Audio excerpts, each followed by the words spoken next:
Trans people's votes are powerful, and we're going to tell you why. I'm Tekla with Advocates for Trans Equality, and I'm here with Ankit Rastogi, our brilliant director of research. Welcome, Ankit.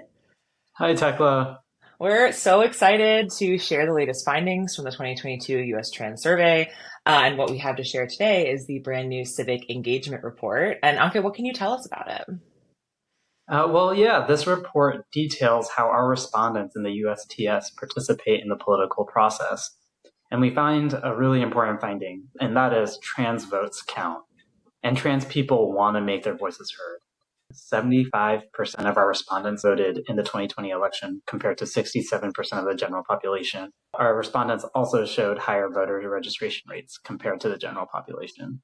That's really That's amazing. I mean, it really stands out how our communities are really banding together and speaking out for these policies that help us survive and hopefully thrive across the country. Even when um, there's so many state legislatures and so many extremists that are against us right now. So that's really powerful. And one thing I really noticed is that trans voting participation can make a huge difference in these close elections. Yeah, that's very true. Close elections happen at all levels and they happen all the time, and every vote certainly counts.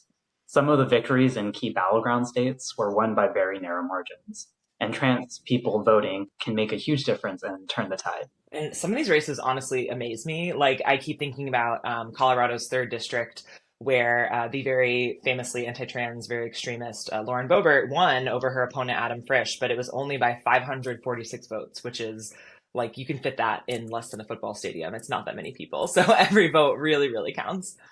Exactly, that's a perfect example.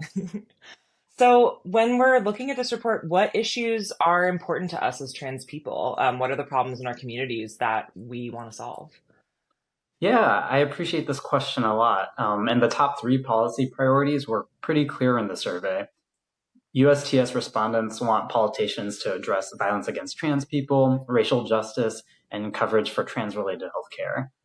And then just generally, the full sample emphasized the importance of access to healthcare, income, employment, housing access, and access to identity documents that accurately reflect their identities. Yeah, no, that's so important and not surprising in some ways with our work, with all that we do for across these issues, but especially with our work with our ID Document Center. It's so important. It really shows that like we know what we need as a community. We're very aware of these challenges. We need to be able to live. We need to be able to get our health care, to safely get jobs and housing while being who we are, to be safe in our relationships, to be safe when we're walking down the street.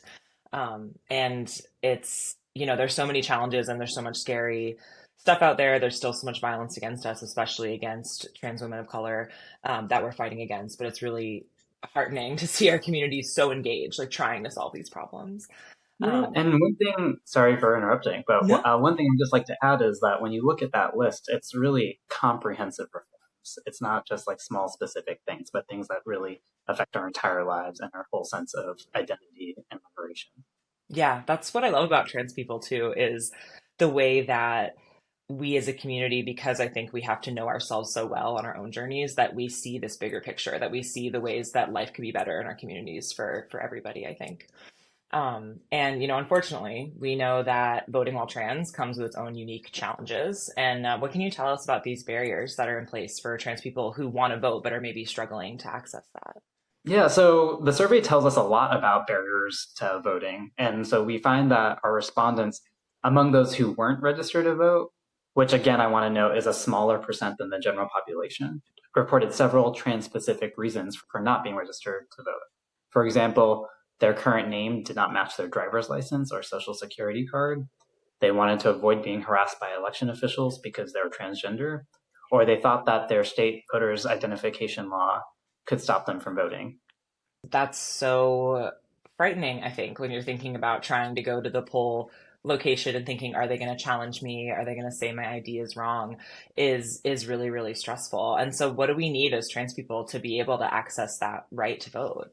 Yeah, well, we need policies that ensure that our IDs and our voter registrations are up to date with our correct names. And further, we need more Know Your Rights initiatives.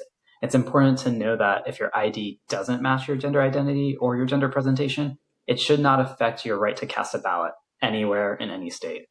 Yeah, I think some folks don't know this, but it's so important to know what your rights are. And you can go to transformthevote.org right now, where you can check your voter registration, make sure it's up to date, know what your rights are in case like a poll worker doesn't realize that you as a trans person have the right to cast a ballot, even if there's an inconsistency in your ID, if your, name doesn't match what they think your gender presentation is.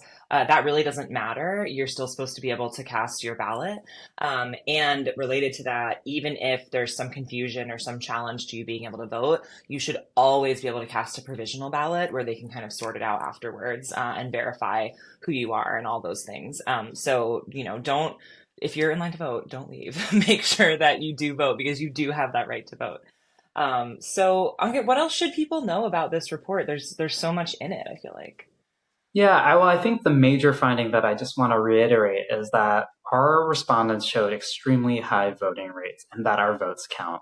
And I just hope that everyone watching this knows that trans folks are a highly engaged part of the electorate and that everyone will cast their ballot come November. Yeah. I think it can feel so scary especially if you're in a state where the legislature has made a business out of trying to attack our communities.